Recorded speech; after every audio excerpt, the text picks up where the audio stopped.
मांगे पूरी करो, हमारी मांगे पूरी करो। देखिए, आपने सुन लिया इन नारों को और हम आपको विस्तार से बताएंगे कि आखिर ये नारे क्यों लगाए जा रहे हैं और ये नारे लगाने वाले आखिर है कौन, क्यों नारे लगाए जा रहे हैं, इन लोगों की मांगे क्या है। बारी बारी इन लोगों से बात करेंगे, लेकिन जो हमें जानकारी मिली है ये तमाम है पूर्व सैनिक जो अपनी मांगों को लेकर के यहां इकट्ठा हुए हैं, क्योंकि रेवाड़ी में एक विशाल रैली का आयोजन होने जा रहा है और आयोजन भी इतना विशाल होने जा रहा है, कहें कि पूर्व में जो रैली हुई उसी रैली का जवाब मांगा जा रहा है कि जो दावे और वादे किए गए थे 2014 से पहले जो अहिरवाल क्षेत्र में वीर सैनिकों की रैली हुई थी और जिसको संबोधित किया था जब प्रधानमंत्री नहीं बने थे नरेंद्र मोदी जी, उन्होंने जो दावे और वादे किए थे उन्हीं को लेकर के ये तमाम लोग इकट्ठे हुए हैं। इनमें आक्रोश है, चिंता है, परेशानी है इन लोगों की और ये बुजुर्ग भी इसमें है, तमाम पूर्व सैनिक है। बारी बारी इन्हीं लोगों से बात करेंगे क्योंकि विशाल रैली होने वाली है, उसी की तैयारियों को लेकर के रणनीति बाकायदा यहाँ पे बनाई जा रही है और उसी रणनीति के तहत और जो जानकारी मिल रही है आज यहाँ पर अनेकों राज्य से पूर्व सैनिक नेतागण आए हुए हैं जो इसकी रैली का नेतृत्व करेंगे। बारी बारी तमाम लोगों से बातचीत करेंगे कि आखिर ये पूरा आयोजन है क्या और जिनके नेतृत्व में हो रहा है, क्योंकि रेवाड़ी में हो रहा है। तो पहले एक बार इन्हीं से जानते जनाब, पहले आपका शुभ नाम, पूरा परिचय एक बार बताइए, पूरा आयोजन है कि क्यों आप लोग इकट्ठे हुए हैं। मैं कप्तान वीर सिंह, हम 17 तारीख को 17 सितंबर को ऐतिहासिक हुड्डा ग्राउंड के अंदर एक महा एकता रैली करने जा रहे हैं। उसके लिए आज पूरे हिंदुस्तान से उनके रैप हमारे पास इकट्ठे हुए हैं। सबसे पहले वीर बहादुर सिंह जी जो कि नेशनल कोऑर्डिनेटर है वॉइस ऑफ एक्स सर्विसमैन के, वो हमारे बीच के अंदर आए हुए हैं। दिल्ली से संयुक्त मोर्चा के प्रधान है वो आए हैं, एक अपनी हरियाणा की ज्वाइंट एक्शन कमेटी है उनके प्रधान आए हुए हैं और हर डिस्ट्रिक्ट से, झज्जर से, बहादुरगढ़ से, दादरी से, मतलब रोहतक से, हर एक डिस्ट्रिक्ट से हमारे बीच के अंदर आए हुए हैं और हमने इस रैली को कामयाब करने के लिए आज एक महान रणनीति बनाई है और उसी के लिए हम चर्चा किया है कि हम जो 15 सितंबर 2013 को माननीय प्रधानमंत्री नरेंद्र मोदी जी ने जहां पर रैली की थी और उन्होंने अपनी उस घोषणा की थी कि एक्स सर्विसमैन की 40 साल पुरानी मांग को मैं प्रधानमंत्री बनते ही पूरा करूंगा, वो घोषणा किया था और उन्होंने कहा था, बताया था रैली के अंदर कि सबसे पहले मैं जवान को दूंगा, जवान जो कि रण क्षेत्र के अंदर सबसे आगे रहता है, सबसे पहले उसको आरोपी दूंगा, उसके बाद जेसीओज को दूंगा, उसके बाद अफसर का नंबर आएगा कि ऑफिसर साहिबान हमारे बहुत लंबी सर्विस करके 58 से 60 साल, 62 साल, 65 साल में रिटायर होते हैं, क्योंकि जवान 35 साल के अंदर रिटायर हो जाता है। और आज हमारे बीच के अंदर राजस्थान से भी रैप आए हुए हैं, मैं उनका भी हार्दिक अभिनंदन और स्वागत करता हूं। और मैं क्यों कर रहे हैं ये रैली का करने का कारण क्या है, मैं आपको मोहनलाल जी सबसे पहले तो आपके चैनल का स्वागत करता हूं कि आपने हमारे बीच के अंदर आकर, आप पहले भी एक्स सर्विसमैन की मांग उठाते रहे हो और हम चाहते हैं कि ये हमारी मांग इतने जोर शोर से आप उठाएं ताकि हमारी केंद्र सरकार तक मांग ये पहुंचे। जो वादा किया था क्या वो वन रैंक वन पेंशन का था वो लागू हुई, वो तमाम चीजें आपको मिली? बिल्कुल एकदम उन्होंने लागू किया, हम ये नकार नहीं सकते कि उन्होंने लागू किया, पर जिस हिसाब से उन्होंने लागू करना चाहते थे, जिस हिसाब से वो लागू करना चाहते थे जवान, जेसीओज और अफसर, परंतु उन्होंने उल्टा कर दिया, पहले अफसर को दे दिया और जवान और जवान को कुछ थोड़ा बहुत दिया और जेसीओज और ऑर्डिनरी रैंक को तो बिल्कुल माइनस कर दिया। और यही गुस्सा इन लोगों के अंदर है कि करना क्या था और कर क्या दिया। देनी थी इनको पुरानी पेंशन बहाल करनी थी तमाम लोगों को, जिस तरीके से वन रैंक वन पेंशन की बात थी, लेकिन वो सिरे नहीं चढ़ पाई और उसी को लेकर के नाराजगी इन लोगों में है कि पहले मिलना था पूर्व सैनिकों को, लेकिन दे दिया जो अफसरशाही है उनको पहले लागू किया गया और उसी को लेकर के नाराजगी है और उसी को लेकर के ये रणनीति बनाई गई है। और ये जो हम आपको संख्या दिखा रहे हैं, भले ही आज ये संख्या जो एक मीटिंग हो रही है उसको लेकर के है, लेकिन जो यहाँ विशाल रैली होने वाली है, किस तरीके से लाखों की संख्या में देश भर से पूर्व सैनिक आएंगे। जिस तरीके से पहले रैली हुई थी उसी आधार पर पूर्व सैनिकों का जो गुस्सा है वो लोगों को देखने को मिलेगा। और अहीरवाल जो है, रेवाड़ी है, वीरों की नगरी है, अहीरों की खान है, सैनिकों की खान है, और यहां से सबसे ज्यादा देश के अंदर सैनिक जाते हैं और वो देश को लिए शहादत देते हैं, देश के लिए कुर्बानी देते हैं, देश को आजाद कराने में यहां का बड़ा योगदान है। लेकिन जब देने की बारी आती है तो इनके साथ किस तरीके का भेदभाव होता है ये स्वयं बता रहे हैं। और जो दावे और वादे किए गए थे, किस तरीके से वो दावे और वादे हवाई हो गए, उसको लेकर के गुस्सा है। और तमाम लोग जिस तरीके से आज अलग अलग प्रदेशों से आए हैं। जनाब, आप कहां से आए? यहीं से, बाहर से? मैं एडवोकेट वीरेंद्र टूटी जी, भारतीय वायुसेना से सेवानिवृत्त सार्जेंट हूँ और चरखी दादरी से बिलोंग करता हूँ। तो क्या आप जो रैली कर रहे हो, क्या रणनीति होगी उसके अंदर? इस स्थान का ऐतिहासिक महत्व है। 15 सितंबर 2013 को मोदी जी ने इसी मैदान से वन रैंक वन पेंशन देने की घोषणा की थी और साथ साथ उस समय की सरकार को चेताया था क्यों सत्तासीन लोगों को, मेरे फौजी भाइयों की जायज मांगे दिखाई हुई सुनाई नहीं देती। आज हमारा सवाल उनसे है कि ऐसे इस सिंहासन में क्या है, ऐसे इस राजगद्दी में क्या है कि सत्तासीन होने के बाद आपको इन सैनिक भाइयों की जायज मांगे सुनाई हुई दिखाई क्यों नहीं दे रही? जो वादे आपने किए थे वो वादे आप क्यों भूल गए? हम उन्हीं वादों को उनसे याद दिलाना चाहते हैं और उन्हीं वादों को उनकी कही हुई बात को लागू करवाना चाहते हैं। जो विसंगतियां, जो भेदभाव, जो अन्याय हमारे साथ किया है उसे जल्द से जल्द दूर करें, नहीं तो जिस भाषा में वो समझना चाहते हैं हम उसी भाषा में उनको समझाने का काम करेंगे। तो देखिए, खुली चेतावनी है, उन्हीं की भाषा में उनको समझाया जाएगा। क्योंकि जब नेता होता है, दावे और वादा करता है, जब सत्ता आ जाती है तो किस तरीके से मुंह फेरा जाता है ये इन्हीं की जुबानी नजर आ रहा है। आपको लगता है जो दावे और वादे किए गए, आप कहां से है पहले ये बताइए? बहादुरगढ़। बहादुरगढ़ से। आपको लगता है जो दावे वादे किए गए चुनावी वादे थे, सिर्फ आपको जो वास्तविकता में करना था नहीं कर पाए? उसमें बहुत ज्यादा कमियां हैं। जो वायदे किए थे वो बहुत वायदे बहुत दूर है करने से। लेकिन आज जो है हमारे अंदर जो है सबसे जरूरी बात यह है कि फर्स्ट वर्ल्ड वॉर के अंदर अगर दुनिया में अगर किसी ने लड़ाई लड़ी है तो हिंदुस्तानी सैनिक था, जो पूरे वर्ल्ड में लड़ा था, जहां जहां अंग्रेजों का राज था। उसके बाद सेकंड वर्ल्ड वॉर के अंदर पूरे वर्ल्ड के अंदर हमारा सैनिक लड़ा और हमारे सैनिक ने कहीं पीठ नहीं दिखाई।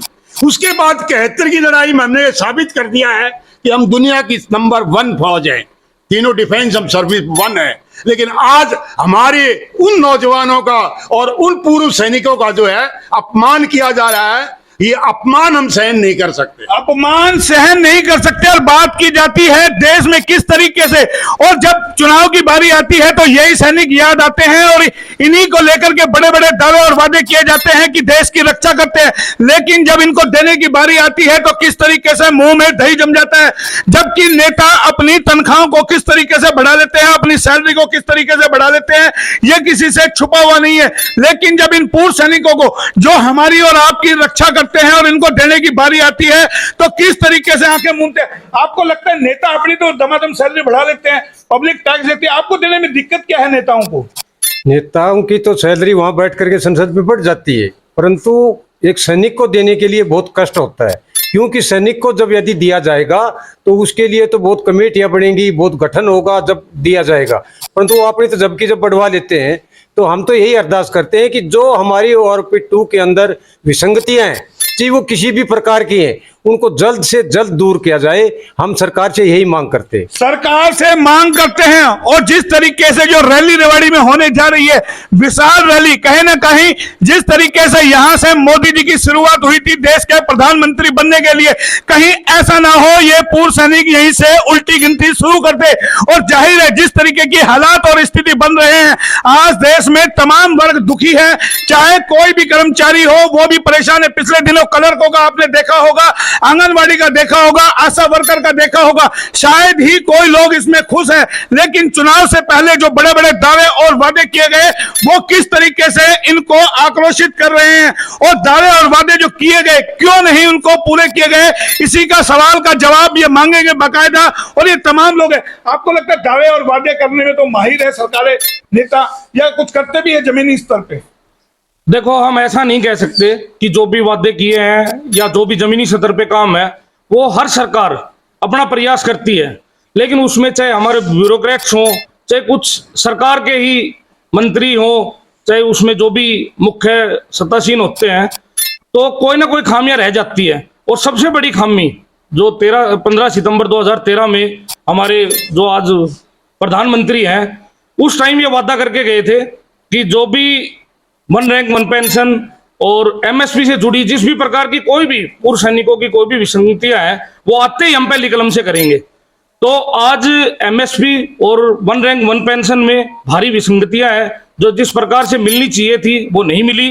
तो इसी एवज में हमारी 17 सितंबर को महारैली होने जा रही है और इस संघर्ष में पूरे भारतवर्ष से ज्यादा पूर्व सैनिक पहुंचेंगे, लाखों की तादाद में आएंगे और ये बात सरकार के कानों तक हम पहुंचाने का काम करेंगे कि अब पूर्व सैनिक जाग चुका है और अपनी मांगों के लिए निश्चित तौर पर संघर्षरत है और संघर्षरत है। जाहिर है सरकार के चूल्हे हिलाने की तैयारियां हैं, क्योंकि दावा किया गया था 2013 के अंदर 15 सितंबर को के पूर्व सैनिकों को वन रैंक वन पेंशन के माता तमाम काम किए जाएंगे, लेकिन काम कर दिया तमाम उल्टा। जिनको मिलना चाहिए था उनको गुड़ मिला नहीं और लोगों को गुड़ बट गया, और उसी को लेकर के गुस्सा इन लोगों के अंदर है कि किस तरीके से जो दावे और वादे किए गए, तमाम दावे और वादे कहें कि पूरी तरीके से बकवास साबित हो। आपको लगता है कहां से आए हैं आप लोग? मैं बलराम त्यागी, नेवी वेटरन, मैं गाजियाबाद से आया हूं और आज यहाँ विशाल सभा देखकर मुझे लग रहा है कि एकता, सैनिकों की एकता जो रैली होने वाली है, एक भारी संख्या में सभी इकट्ठे होंगे और दिल्ली तक, प्रधानमंत्री के आवाज तक ये आवाज गूंजेगी। वक्त वो अब आ गया, जारी करो एक फरमान, जिनसे टक्कर लेने चले वो है सैनिक जवान। तो सुन लिया आपने कि टकराना कितना मुश्किल होगा। जो लोग देश को आजाद करा सकते हैं, देश की सीमाओं पर हमारी रक्षा कर सकते हैं, अगर उनका गुस्सा फूट पड़ा तो आप समझिए ये कितनी सत्ताओं को बदल सकते हैं, कितने ताकतवर नेताओं की कुर्सी को हिला सकते हैं। जाहिर है ऐसे में संज्ञान उन्हीं लोगों को लेना है जो सत्तासीन है, और कहीं ऐसा ना हो कि फिर देरी हो जाए और ये तमाम जो अलग अलग तरीके से है। आपको लगता है जो आप यहाँ इकट्ठे हो रहे हो और ये बवाल बड़ा हुआ तो सरकार के चूल्हे कहीं लेंगे? डेफिनेटली एकता में बड़ा बल होता है। जब इतने आदमी इकट्ठे होके अपनी आवाज उठाएंगे तो सरकार की चूल्हे हिलना लाजमी है। तो क्या रणनीति रैली जो होगी, महारैली, किन किन मुद्दों पे बात रखी जाएगी वहां पे? ये तकरीबन सभी वक्ताओं ने बता दिया गया है। हमारे अंदर बहुत सी विसंगतियां हैं, जैसे ECHS है, उसमें सबके 1000 रुपये कटते हैं, सिपाही का भी 1000 रुपये कटता है, हवलदार का भी कटता है, JCO का भी कटता है, अफसर का भी कटता है। फैसिलिटीज जहाँ है, officers are only permitted private room, JCOs semi private room, हवलदार से नीचे जनरल वार्ड, जबकि CGSS में या किसी भी सेंट्रल है उसके अंदर इवन चपड़ासी को भी एक प्राइवेट रूम की फैसिलिटी है। तो ये सुन लिया आपने, तमाम लोग अपनी अपनी बातें रख रहे हैं। सवाल है देश की जनता को सोचना चाहिए। जैसे हम सैनिकों का सम्मान करते हैं, लेकिन जब इनके साथ परेशानी आती है तो हम कैसे मुंह फेर लेते हैं। देश की 135 करोड़ जनता को देखना चाहिए, ये वही पूर्व सैनिक हैं और इन्हीं के बच्चे हैं आज जो सीमाओं पर हमारी रक्षा कर रहे हैं। लेकिन सरकारों को कोई सरोकार नहीं है जो इनकी चिंता करे। उनको पहले चिंता होती है अपनी कुर्सी की, अपनी सैलरी बढ़ाने की और बड़े बड़े दावे और वादे करने की। कहा जाता है देश विश्व गुरु बन गया है, तो इन तस्वीरों को देख के आपको लग रहा होगा कि देश विश्व गुरु बन गया होगा। क्या जो हमारे पूर्व सैनिक हैं आज दर दर भटकने को मजबूर हैं, अपने हकों के लिए रैली करने के लिए उनको जो मजबूरी सामने आई है, क्या आपको लगता है ये मजबूरी है? आप जो रैली करते हो अपने हकों के लिए, विश्व गुरु देश बन गया। बिल्कुल ये मजबूरी है, और जो डिस्पैरिटी है वन रैंक वन पेंशन में, उसको जल्दी से जल्दी दूर किया जाए। अगर इसके बाद भी नहीं सुनते आप करेंगे क्या? इसके बाद, इस रैली के बाद सभी की आंखें खुल जाएगी, क्योंकि यह इतनी महारैली होने वाली है और पूरे देश के सैनिक यहाँ पर आ रहे हैं, तो जरूर आंखें खुलेगी सरकार, जरूर आंखें खुलेगी। क्योंकि रेवाड़ी वो धरती है जो अच्छे अच्छों का तख्त बदलती है, और यहीं से शुरुआत हुई थी और उल्टी गिनती भी कहीं यहीं से ना शुरू हो जाए। तो उससे पहले सरकारों को चाहिए अपनी आंखें खोल ले, जाग ले, कहीं ऐसा ना हो देरी हो जाए। और जिस तरीके से जो 17 तारीख को महारैली होगी वो अपने आप में एक इतिहास रचेगी और तमाम देश भर के जो पूर्व सैनिक आएंगे हुकार भरेंगे, वो बता देंगे कि हम ही ने सत्ता बनाई थी और हम बिगाड़ भी सकते हैं। जाहिर है ऐसे में फैसला करना है सरकार को कि कब तक वो लोगों की बातें मानेंगे, क्योंकि अलग अलग तरीके से लोग। जनाब आपका शुभ नाम, आप कहां से आए हैं? मैं वीर बहादुर सिंह आगरा से आया हूँ, चेयरमैन हूँ united front of ex serviceman ji. Society का। क्या कहेंगे जो आपसे दावे और वादे किए, क्या लगता है वो पूरे हुए? मैं चाणक्य का एक वाक्य कोट करूंगा। उन्होंने मगध के सम्राट को, चंद्रगुप्त को कहा था, हे राजन, सैनिकों की संगीन के साए में मगध सुरक्षित है। जिस दिन सैनिकों ने अपने पे अलाउंसेस के लिए मांग करना शुरू कर दिया, उस दिन आप राजा होने के नैतिक अधिकार खो दोगे। तो मेरी भी यही मांग है प्रधानमंत्री जी से कि हमारे त्याग और बलिदान का, हमारा मतलब जेसीओ एनसीओ वार से संबंधित है, एक वर्ग अफसर वर्ग है, वो तो सारी फैसिलिटी ले जाते हैं और हमारे अधिकारों का भी हनन करते हैं, हमारे शेयर भी ले जाते हैं। तो ये हमारी इंटरेस्ट को प्रोटेक्ट करना उनका काम है। हमारे त्याग और बलिदान का मूल्यांकन करना सरकारों का काम है, जो कि सही मूल्यांकन नहीं कर रहे हैं। हर जगह हमारे साथ भेदभाव हो रहा है और होता चला आ रहा है। हम लोग लगातार आंदोलनों के द्वारा उनके संज्ञान में भी बात ला रहे हैं, लेकिन उनके कानों पे जू नहीं देंगे। लेकिन ये जो ऐतिहासिक रैली यहाँ पे होने जा रही है, ये इतिहास बनाएगी, ये उल्टी गिनती भी शुरू कर सकते। मेरा एक सवाल है, G20 हो रहा है, उसपे जो पानी की तरह पैसा बहाया जा रहा है, अगर आपकी वन रैंक वन पेंशन को माना जाए तो कितना खर्चा आता होगा? G20 सेपरेट इशू है। हमें हमारा उसमें जो पैसा खर्च होता है, आप लोगों को देने में क्या दिक्कत होती है? कोई दिक्कत नहीं, पैसे है गवर्नमेंट के पास। देश वर्ल्ड की 5वीं बड़ी इकोनॉमी है, 3री बनने जा रही है, पैसे की कोई कमी नहीं है। पैसे तो डिफेंस बजट से ही जो लीकेज ब्लॉक कर दें या नेसेसरी खर्च को कम कर दें तो हमारी रिक्वायरमेंट पूरी हो सकती है। मेन है कि क्या आप मानसिक रूप से तैयार हैं हमारे अधिकारों को देने के लिए। ये जो हमारे साथ विश्वासघात किया जाता है, हमारे अधिकारों का हनन किया जाता है, इसलिए कि हम अनुशासित हैं, हम सरकारों के प्रति, देश के प्रति वफादार हैं, ये इसकी सजा दी जा रही है। हमें अपने अधिकार से मतलब है, हमें हमारा अधिकार मिलना ही चाहिए और मिलेगा भी, मिलना ही चाहिए, क्योंकि जाहिर है सरकारें सेम वैसा ही करती है। जैसे एक आदमी होटल में खाना खाने जाता है और अनाप शनाप ऑर्डर देकर के झूठा खाना छोड़ जाता है, लेकिन अगर कोई गरीब 2 रोटी मांगे तो उसको देने के लिए उसके पास पैसे नहीं होते। और यही हाल कमोवेश इन सरकारों का है। इनके अपने खर्चे के लिए पानी की तरह पैसा बहाया जाएगा। आलीशान इनके पास गाड़ियां होगी, जहाज होंगे, तमाम लोग ये नेता घूमेंगे फिरेंगे, मौज लेंगे, मस्ती लेंगे जनता के पैसे से। लेकिन जब देश की रक्षा करने वाले इन सैनिकों को देने की बारी आती है तो किस तरीके से मुंह फेर लिया जाता है। और यही आक्रोश शायद ये पूर्व सैनिक समझ गए हैं, लेकिन इनकी मर्यादाएं हैं, कहीं ना कहीं इनके पास अनुशासन है, इसी को लेकर के चुप्पी है। और ये चुप्पी जब टूटेगी तो आप ये समझिए कितना बड़ा बवाल होगा, क्योंकि आज भी जो सेना में जो सरहद पर लोग हैं वो इन्हीं के बच्चे हैं, लेकिन इनके बच्चे हैं तो गुस्सा कितना होगा कि वो अपने अभिभावकों को देख रहे होंगे किस तरीके से अपनी मांगों को लेकर उनको आंदोलन करना पड़ रहा है। अब ऐसे में फैसला सरकार को करना पड़ रहा है कि 17 तारीख से पहले बात माने या ये बड़ी रैली करे, और रैली करने के बाद क्या उसका अंजाम होगा उसको भुगतने के लिए सरकारें तैयार रहे। फिलहाल इतना ही। कैमरा पर्सन पंकज के साथ मोहन लाल, HR न्यूज, रेवाड़ी।